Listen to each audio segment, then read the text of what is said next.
안녕하세요. 사연을 부탁해입니다. 오늘의 사연을 소개하겠습니다. 민호와 다혜, 우리 셋은 고등학교 절친 사이입니다.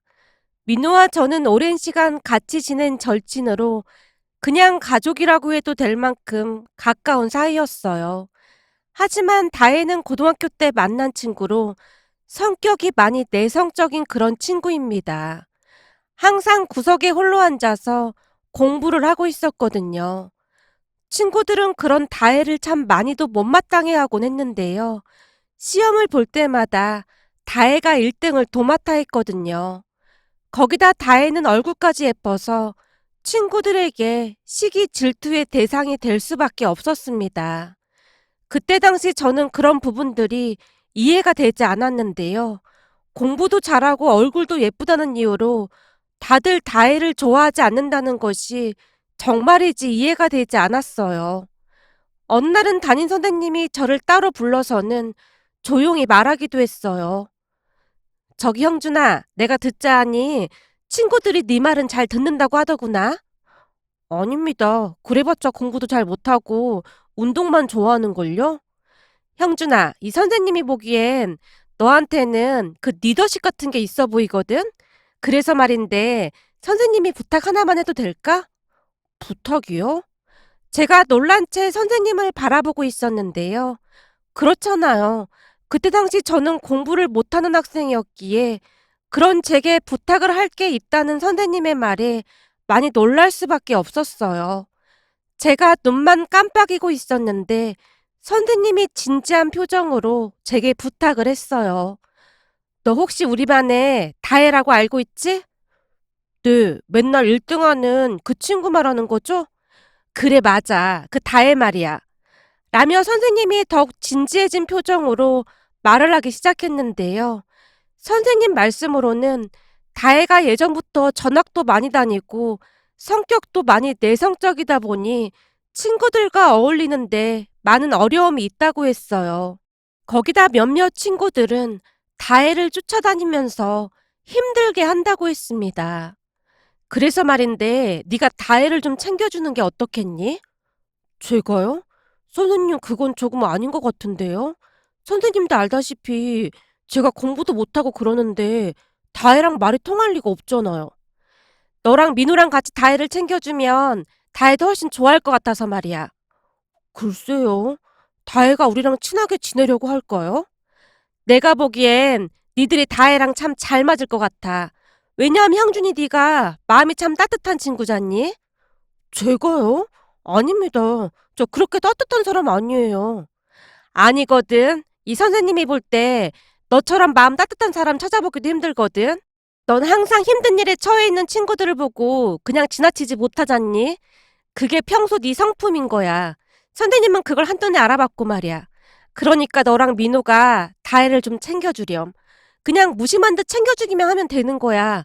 그러면 다른 친구들도 자연스레 눈치를 볼 것 같아서 말이야. 선생님이 이렇게까지 부탁하는데 안 들어줄 거야? 형준이 어머님도 너가 꼭 도와줄 거라고 하시던데? 설마 우리 엄마랑도 얘기하신 거예요? 그때 상담하러 오셨을 때 형준이 어머님 성품 보고 형준이가 참 잘 컸겠구나 싶었거든. 그래서 내가 여쭤봤는데 네가 꼭 도와줄 거라고 하시더라고. 라며 선생님이 활짝 웃고 계셨어요. 그때 담임 선생님은 그동안의 선생님들과는 달라도 너무나 달랐습니다. 사실 아버지가 세상을 일찍 떠나셨기에 엄마 홀로 지금까지 저를 키우셨거든요. 그 부분에 대해 대부분의 선생님들은 색안경을 끼고 바라보곤 했는데요. 한부모 가정에서 자랐다는 것을 딱히 좋게 생각하진 않았으니까요. 하지만 그 담임 선생님만은 많이 달랐는데요. 담임 선생님과 면담을 하고 온 엄마가 눈물까지 글썽인 채 말하기도 했거든요. 이번에 네 담임 선생님은 진짜 괜찮으신 분 같더구나. 마음이 너무나 따뜻한 분이라 얼마나 다행인지 모르겠다. 네가 참 마음 따뜻한 학생이라고 몇 번이나 칭찬을 했는지 몰라. 그러면서 나한테 아들을 참 잘 키웠다고 칭찬까지 하시지 뭐니. 학교에 면담을 하러 갈 때마다 엄마는 잔뜩 주눅이 들곤 했는데요. 엄마가 딱히 뭘 잘못한 것이 없었음에도 불구하고 어떤 선생님들은 한부모 가정이라는 사실만 가지고 양미간을 잔뜩 찌푸리는 사람들도 많다고 했거든요. 암튼 엄마에게 담임 선생님 인품에 대해 익히 들었던지라 저는 선생님의 부탁을 거절할 수가 없었어요. 그리고 다혜라는 친구와 친하게 지내는 것이 어려운 일도 아니었고요. 그 뒤 우리 셋은 매일같이 어울려 다녔던 것 같습니다. 다혜는 그동안 친구가 없어서 그랬던 것인지 민호와 제가 진심으로 대하자 금방 친해졌거든요. 그렇게 민호와 저는 다혜를 힘들게 하는 친구들로부터 든든한 방패막이가 되어주기도 했습니다. 학교가 끝나고 분식집에도 같이 다녔고 간혹 다혜네 집에 놀러 가기도 했어요. 우리가 다혜네 집에 가면 다혜네 부모님이 그렇게나 좋아하셨는데요. 음식을 항상 차려놓고 기다리곤 했거든요. 다혜와 같이 지내면서 우리 성적도 조금씩 나아져 갔는데요. 시험 기간에 다혜한테 이끌려서 공부를 하기도 했거든요. 다혜는 전교 1등답게 이해하기 쉽게 공부를 가르쳐 주곤 했습니다. 그렇게 우리는 고등학교 내내 같이 어울려 다녔어요. 다혜가 우리와 친하게 지내자 그 누구도 다혜한테 함부로 하지 못했던 건 말할 것도 없었고요. 그렇게 시간이 지나 다혜는 당연히 서울대에 합격을 했습니다. 그리고 민호는 서울에 있는 대학에, 저는 간신히 경기도에 있는 대학에 합격을 했고요. 제 실력으로 경기도에 있는 대학에 합격을 한 것 자체가 기적이라고 할 정도였는데요. 그나마 옆에서 다혜한테 이것저것을 주워 듣다 보니 가능하지 않았나 싶었습니다. 제가 대학에 합격을 했을 때 엄마가 다혜한테 정말 고맙다는 말을 했을 정도였으니까요. 그 뒤에도 우리 셋은 여전히 잘 지냈습니다. 다혜는 서울대에 가서도 줄곧 우리와 함께 어울리곤 했거든요. 어느 날은 다혜 부모님이 고기 파티를 한다며 우리까지 초대를 했는데요. 다혜네 아버지가 열심히 고기를 굽고 계셨어요. 다혜네 아버지는 많이 무뚝뚝하지만 온화한 편으로 말을 많이 하진 않았는데요. 그냥 딱 봐도 듬직해 보이는 그런 분이었습니다. 아버지 없이 자란 제게는 다혜네 아버지가 참 부럽기만 했거든요. 다혜네 아버지는 거의 집을 비우다시피 했는데요. 간혹가다 집에 계신 날에는 오래된 빛바랜 난닝구만 걸친 채 우리를 보며 환하게 웃어주곤 했습니다. 그런 다혜네 아버지의 직업에 대해 민호와 제가 추측을 하기도 했는데요. 아마도 건설 현장에서 일하시는 분일 것이라는 확신을 하기도 했어요. 왜냐하면 다혜네 아버지 얼굴이 많이 새카만 편에다가 몸도 다부져 보이는 그런 모습이었거든요. 그런 모습을 보며 우리는 다혜네 아버지가 건설 현장 노동자가 확실하다고 이야기를 하곤 했어요. 어느 날은 민우가 제게 말을 꺼냈어요. 다혜네 아버지 말이야. 건설 현장에서 일하시는 분인가 봐. 얼굴도 새카맣게 타 보이고 거기다 맨날 옷도 빛바랜 난닝구만 입고 계시잖아. 근데 그 와중에 다혜는 진짜 대단한 것 같아. 맨날 1등만 하잖아. 나도 그 생각하고 있었는데 너랑 나랑은 역시 찐친이 맞나 보다. 근데 말이야, 다혜네 아버지는 진짜 인생 성공한 것 같다. 생각해봐. 다혜네 엄마가 얼굴이 엄청 예쁘시잖아? 거기도 말할 때 보면 많이 배우신 것 같아 보이기도 하고 말이야. 다혜가 그런 엄마를 꼭 닮았잖아. 근데 막노동하시는 분이 그런 미인과 결혼을 했으니 대단한 거지. 라는 말을 하기도 했거든요. 비록 다혜네 아버지가 막노동을 하시는 분임에 틀림없어 보였지만 그렇게나 자상할 수가 없었는데요.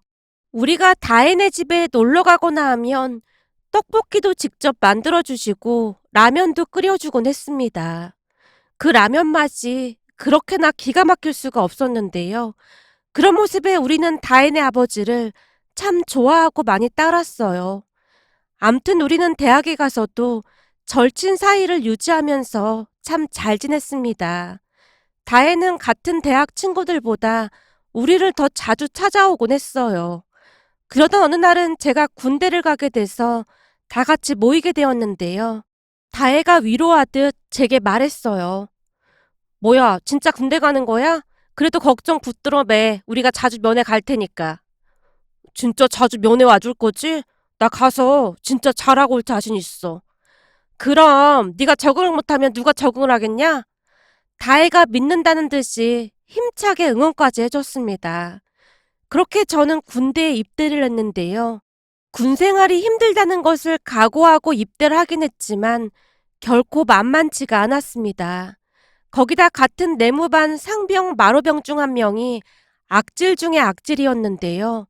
저를 그렇게나 못마땅하게 생각했습니다. 그 김상병은 부모님이 꽤나 잘 나가는 사학과라고 했는데요. 부모님이 부자라는 말을 허구한 날 자랑하면서 홀어머니 밑에서 자란 저를 무시하기 일쑤였어요. 제가 참 기가 막혔던 것이 딱히 그 김상병에게 잘못한 것도 없었는데 단지 제가 홀어머니 밑에서 자랐다는 이유만으로 저를 그렇게나 힘들게 했습니다. 그 김상병이 얼마나 악질이었느냐 하면 말이죠. 그 김상병 때문에 탈영을 하고 싶다는 사람이 있을 정도였으니까요. 그런데 그런 김상병 레이더에 제가 딱 걸려들고 말았던 겁니다. 제게 대놓고 기생충이라는 말까지 사용하곤 했거든요. 그렇게 힘든 군 생활을 하던 와중에 휴가를 나가게 되었고 다혜랑 민호를 만나서 신세 한탄을 하기에 이르렀는데요. 술도 한 잔 들어가다 보니 제가 마치 다른 사람 마냥 눈물까지 흘리며 친구들에게 하소연을 하고 있었습니다. 그런 제 모습을 보며 친구들이 안타까운 듯 묻기도 했어요. 거기 고충 상담하는데 그런 곳은 없는 거야? 거기다 신고하면 되잖아. 김상병 같은 그런 인간들은 매운맛을 좀 봐야 한다니까. 괜히 문제 일으키고 싶지도 않고 아마도 믿어주지도 않을 거야. 그 김상병이 고참들이나 간부들한테 무진장 잘하거든. 뭐 그런 인간이 다 있냐? 김상병이야말로 기생충이나 다름없는 인간이네. 다혜가 분하다는 듯 소리치고 있었고 민호가 차분한 목소리로 저를 달랬어요.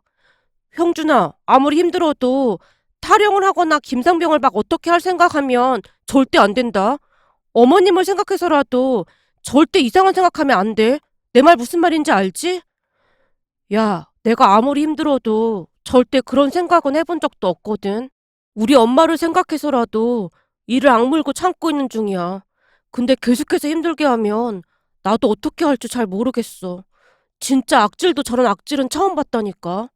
하물며 얼마 전에는 근무 교대 때문에 새벽에 깨웠더니 초수에 올라가서는 아휴, 더 이상 말 안 하련다. 진짜 비참하고 확 들이받고 싶은 걸 이빨 꽉 물고 참았다니까. 거기다 같이 근무라도 서는 날에는 그 2시간이 아주 지옥 같다니까. 제가 김상병의 뒷담화를 마구마구 하고 있었는데요. 친구들이 제 편을 들어주면서 같이 욕을 해주는 바람에 조금은 풀린 듯 했습니다. 그렇게 저는 휴가 내내 친구들과 시간을 보내다가 복귀를 했는데요. 그때 그 휴가 때 친구들에게 김상병 뒷담화를 한 것으로 인해 어마어마한 일이 일어날 줄 누가 알았겠습니까?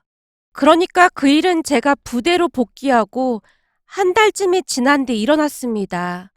어느 날부터 부대 내에 사단장님이 오신다며 다들 정신이 없어 보였거든요. 정말이지 며칠 동안 먼지 하나 없이 청소하는 건 물론이었고 사단장님을 맞이할 예행 연습까지 철두철미하게 준비하며 다들 얼굴에 긴장감마저 감돌고 있었으니까요. 저 또한 입대하고 투스타를 단 장군은 처음 보는 거라 많이 긴장할 수밖에 없었어요. 그러다가 드디어 사단장님이 온다는 날이 되었고 대대장님이며 많은 지휘관분들이 미리 와서 사단장님을 맞이할 준비를 하고 있었어요.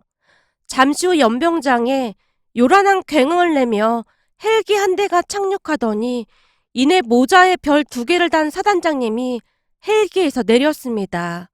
평소 우리 같은 일반 병사들은 눈도 마주치기 힘든 대대장님이 도열에 있다가 사단장님께 목청껏 외치며 경례를 했는데요. 그때 마침 저는 초소에서 악랄한 김상병과 같이 근무를 서고 있었어요. 초소가 높은 위치에 있었기에 사단장님이 도착하는 모습이 한눈에 들어왔습니다. 그렇게 잔뜩 긴장한 상태로 초소에서 근무를 하고 있었는데 시간이 얼마나 지났을까요? 사단장님이 예정에 없던 부대 시찰을 하시겠다며 제가 근무하고 있는 초소 쪽으로 오시는 게 아니겠습니까? 그렇게 김상병과 저는 동시에 쩌렁쩌렁하게 외치며 격려를 했는데요. 등에서는 식은땀이 날 정도였습니다. 그러던 중 사단장님과 눈이 마주쳤는데요. 어딘가 모르게 낯이 많이 익어 보였어요. 그 순간 사단장님이 살짝 미소 지으며 너 형준이 아니냐? 너 군대 갔단 얘기는 들었는데 이 부대에 배치됐구나. 군생활 잘하고 있지? 휴가 때 민호랑 집에 한번 들려라. 내가 라면 맛있게 끓여줄 테니까. 니들 내가 끓여준 라면 엄청 좋아했잖아.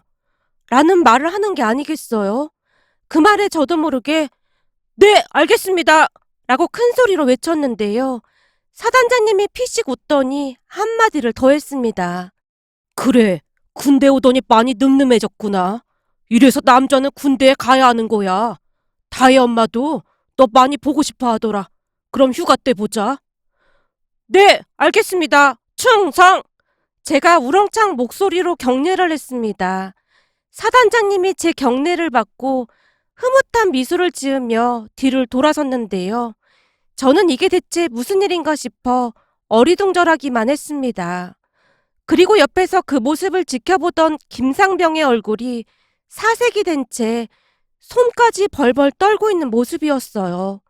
나중에 알고 보니 사단장님이 우리 부대에 특별히 방문한 이유가 병영 문화 개선 및 병사들의 고충이 무엇인지 제대로 파악하기 위함이었다고 하는데요. 그 소식이 전해진 뒤 부대가 발칵 뒤집어지고 말았답니다. 그렇게 부대 내 병영 생활 전반에 관한 전수조사가 이루어졌는데요. 이후엔 말씀 안 드려도 다들 짐작하시겠지만 그동안 이등병들과 후임들을 괴롭혔던 박 병장은 영창을 가게 되었고 김상병은 군기교육대에 다녀온 뒤 타 부대로 전출을 가게 되었습니다. 그 뒤 부대에서 제 생활은 180도로 바뀌어 갔는데요. 우선은 부대 내 간부들이 저를 불러 세워놓고는 사단장님과 무슨 관계냐며 꼬치꼬치 캐묻기 시작했거든요. 그 물음에 저는 사실대로 친한 친구의 아버지라고 말을 했고요. 근데 사단장님한테 딸만 있다는 것을 다 알고 있었기에 얼마 후 부대 내에는 제가 사단장님의 미래 사익감이라는 소문까지 돌기 시작했어요. 그리고는 모두가 암암리에 제 눈치까지 봤고요. 물론 대놓고 눈치를 보거나 하진 않았지만 은근슬쩍 눈치를 보는 듯 했습니다. 한 간부는 사단장님이 끓여주던 라면이 뭐냐며 묻기까지 했거든요. 그 뒤 제 군생활은 달라져도 너무나 달라져 있었는데요.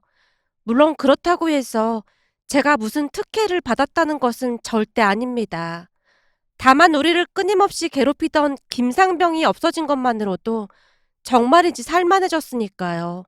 그렇게 다음 휴가를 나와 제가 민호를 만나서 한껏 들뜬 목소리로 그동안 있었던 이야기를 해줬어요. 너 혹시 다혜네 아버지가 군인인 거 알고 있었냐? 뭐? 군인? 다혜네 아버지 군인 아니잖아. 공소장에서 일하시는 거 아니었어? 야, 그건 우리가 그냥 넘겨짚었던 거였잖아. 세상에나 말이야. 다혜네 아버지가 사단장님인 거 있지? 대박이지? 사단장? 사단장이면 많이 높은 거냐?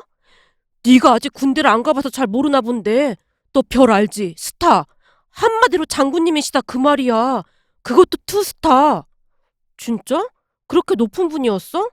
근데 왜 집에서 항상 그런 난닝구 같은 옷만 입고 계셨지? 그리고 다혜네 집에 몇 번이나 놀러 갔었는데 군인이신 거 티 하나도 안 났잖아. 집에 별다른 것도 없었고. 그니깐 말이야. 근데 우리 부대에 헬기 타고 오셨는데 야, 다혜네 집에서 보던 그런 동네 아저씨가 아니야. 완전 포스가 장난 아니었다. 모자에 별 2개가 번쩍번쩍 하는데 진짜 어마무시했다니까. 우리한테 라면 끓여주시던 그 옆집 아저씨가 아니더라니까. 그냥 누가 보더라도 멋진 군인 포스였어. 뭐? 헬기까지 타고 오셨단 말이야? 그럼 진짜 높은 사람인가 보다? 말도 마라. 진짜 완전 울트라 초특급 대박이었다니까. 라며 제가 신나서 이야기를 하고 있었는데요. 나중에 도착한 다혜가 기쁜 듯 제게 인사를 했어요. 너 옛날보다 얼굴 좋아졌다. 야, 이다혜, 너네 아버지 사단장님인 거 왜 말 안 했냐? 나 진짜 초소에서 근무 서다가 사단장님하고 딱 눈 마주쳤는데 아주 오금이 저렸다니까? 얘는 친구 아빠를 보고 무슨 오금이 저린다고 그러냐? 군대 가기 전에는 우리 아빠랑 같이 술 먹고 어깨동무까지 해놓고서는. 아무튼 너희 아빠, 아니 사단장님 다녀가신 뒤로 고참들이 후임들 괴롭히는 거 이런 거 싹 다 없어지고 요즘은 다들 군생활 할 맛이 난다고 그러고 있다니까? 사단장님께서 평소에 가장 중점적으로 강조하시는 부분이 건강한 병영 문화라던가 병사 간의 존중 배려? 이런 거라고 하더라고. 아무튼 너희 아버지 진짜 존경스럽다. 다혜야, 나 요즘 군생활 정말 열심히 하고 있어. 이게 말이야. 사단장님을 잘 알고 있다고 소문이 나서 다른 사람들보다 더 열심히 하게 되더라고. 후임들한테도 더 잘해주게 되고 선임들한테도 더 깍듯하게 하게 되더라고. 그렇잖아. 혹시라도 사단장님께 폐를 끼치면 안 되는 거잖아. 그래서 그 누구보다도 진짜 열심히 군생활하고 있다. 아이고, 우리 형준이가 진짜 군인이 다 됐네. 그렇잖아도 아빠가 니들 우리 집에 놀러 오래. 라면 끓여주신다고 말이야. 맞다. 사단장님이 끓여주시던 라면 맛이 아주 기가 막히긴 했지. 라며 제가 감격스러운 듯 외치고 있었는데요. 다혜와 민호가 어이없다는 듯이 웃고 있었습니다. 그 뒤 저는 열심히 군 생활을 하고 제대를 했는데요. 제대를 한 뒤에도 다혜와 민호랑 자주 만나서 어울렸습니다. 물론 다혜네 집에 자주 놀러 간 건 말할 것도 없었고요. 어떻게 보면 셋이서 닮은 구석이 하나도 없는 것 같았지만 우리는 이상하게도 잘 맞았던 것 같습니다. 거기다 다혜네 부모님이 이상하리만큼 제게 잘해주곤 했어요. 그러다 보니 다혜네 집에 놀러 가는 일이 많아졌고 시간이 지나면서 다혜와 저는 자연스레 연인 사이가 되었습니다. 그 누구보다도 다혜네 부모님이 우리를 많이 응원해 주셨거든요. 사실 다혜와 사귀기 전 제 입장에서는 많이 망설여질 수밖에 없었는데요. 다혜에 비해 제가 너무나 부족하게만 느껴졌으니까요. 그랬기에 다혜와 연인 사이가 되었음에도 선뜻 알릴 수가 없었습니다. 그렇듯 우리는 말도 꺼내지 못한 채 눈치만 보고 있었는데요. 어느 날은 다혜 아버지가 제게 그냥 대수롭지 않다는 듯이 말을 하기도 했어요. 사람은 모름지기 이 머리보다는 마음이 따뜻해야 하는 거다. 난 머리만 똑똑하고 이 감성이 없는 사람은 영 싫더라 그 말이야. 근데 우리 형준이는 이 마음이 따뜻한 사람이야. 라는 말을 했어요. 그 말을 듣고 더 이상 속일 수는 없다는 생각에 우리가 이실직고를 했는데요. 우리 고백을 듣고 두 분이 얼마나 좋아했는지 모르겠습니다. 그래? 잘 됐네. 정말 잘 됐어. 형준이 정도라면 우리 다혜를 잘 지켜줄 수 있을 거야. 부족한 저를 그토록 좋게 생각해 주시는 마음에 눈물이 핑 돌 정도였어요. 그 뒤 우리는 1년 정도 사귀다가 결혼을 하게 되었습니다. 민호가 제일 좋아하며 축하해 줬는데요. 난 니들이 이렇게 될 줄 알았다. 예전부터 둘이 진짜 잘 어울렸다니까. 진짜 축하한다. 근데 결혼하고도 우리 계속 친구인 거지? 내 베프는 니들밖에 없는데 그게 좀 걱정이야. 라며 민호가 너스레를 떨기도 했어요. 결혼을 하고 난 뒤부터 제 인생은 정말 많이 바뀌어 갔는데요. 결혼하고 몇 년 뒤 장인 장모님이 우리를 따로 불러서 놀라운 말을 하기도 했거든요. 그러니까 장모님 말씀에 따르면 장모님 오빠이신 외삼촌께서 크게 사업을 하시는데 그곳에서 일을 배워보면 어떻겠냐고 물었거든요. 결혼 전 외삼촌에 대해 자세히까진 아니었지만 얼핏 지나가는 얘기로 들었었는데요. 아주 오래전에 외숙모님이 암으로 돌아가신 뒤 충격 때문이었던 것인지 지금껏 혼자 사신다고 했습니다. 가족들의 성화에 맞선을 보기도 했지만 하나같이 외삼촌의 재산만 보는 사람들 뿐이었다고 했으니까요. 결국 홀로 사시면서 사업을 운영 중이셨다는데요. 그때 당시 믿고 의지했던 직원이 뒷돈을 받으면서 큰 문제를 일으켰다고 하네요. 그 뒤 또다시 충격을 받은 외삼촌이 장인 장모님께 제게 일을 한번 가르쳐 보고 싶다고 했답니다. 아마도 사업을 물려줄 사람이 없었기에 그런 이야기를 꺼낸 듯해 보였어요. 얼마 뒤 장인 장모님의 설득에 외삼촌의 회사에서 일을 하게 되었는데요. 그곳에서 또다시 기가 막힌 일을 겪게 될 줄 누가 알았겠습니까? 제가 그곳에서 일을 배우고 있던 어느 날 잠시 회사 근처 카페에 들어갔는데요. 그곳에서 그 악랄하던 김상병을 딱 마주치고 말았습니다. 저뿐만 아니라 김상병도 많이 놀란 듯한 얼굴로 오만상을 찌푸리고 있었어요. 이야, 널 여기서 다 만나네. 잘 지냈냐? 아무리 봐도 우리가 인연은 인연인가 보다. 다시는 네 얼굴 안 보고 살 줄 알았는데 무슨 이런 우연이 다 있냐? 김상병이 잔뜩 거드름을 피우며 비웃듯 말했어요. 그러게요. 여기서 이렇게 만나게 되네요. 참 신기한 인연이네요. 감히 내 눈을 똑바로 쳐다보고 그따위로 말을 하고 있어? 너 많이 컸다. 여기가 군대도 아니고 말 조심 좀 하시죠. 뭐? 근데 이게 어디서 감히 나한테 그따위로 말을 해? 내가 너 때문에 개고생한 거 생각하면 아직도 치가 떨려.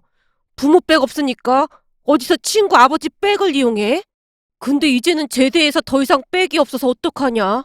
네가 보다시피 난 좋은 부모 만나서 아주 잘 먹고 잘 살고 있거든.